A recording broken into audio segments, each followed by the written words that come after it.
Alors ça, c'était vraiment un film très chelou. Backrooms, c'est pas juste un film. C'est une expérience claustrophobe et totalement tordue. Et au passage, nous c'est le Musubi Club. On parle de pop culture tous les jours. Animé, jeux vidéo, cinéma, musique, sport. Donc n'hésite pas à t'abonner.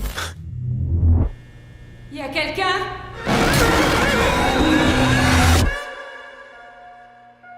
Franchement, le film a un vrai truc. Visuellement, c'est incroyable. L'esthétique liminale, les couloirs jaunes infinis, le malaise constant, ça marche parfaitement. Le found footage en première personne, c'est vraiment le point fort du film. Tu as vraiment l'impression d'être perdu avec eux. Et ça, niveau immersion, c'est vraiment très fort. Mais tout n'est pas parfait. Le film est parfois lent et finit par devenir plus un drame sur la solitude qu'un vrai film d'horreur pur. Et surtout, le vrai problème pour moi, c'est les personnages principaux. On ne s'attache pas assez à eux et je trouve qu'ils sont développés assez rapidement. Et à certains moments, ça ressemble presque à Inception, où tu regardes des personnages courir sans vraiment comprendre leur poids émotionnel. Cependant, il y a un truc assez intéressant. Comme tout se passe dans une dimension irréelle, le film a du mal à créer une peur post-visionnage. Tu ressors intrigué, oppressé et pas hanté. Mais malgré ça, j'ai passé un vrai bon moment parce que la tension est réelle, l'ambiance est unique et je trouve tout de même que le duo d'acteurs fonctionne bien. Par contre, oui, certains passages s'éternisent un peu et on se dit ok, on a compris, on peut avancer. Au final, Backrooms c'est un film intéressant, esthétiquement beau, anxiogène, mais on sent que c'est pas totalement abouti. Mais rien que pour l'expérience visuelle et l'ambiance, ça vaut le coup d'être vu. Et toi aussi, si tu as aimé ou pas Backrooms,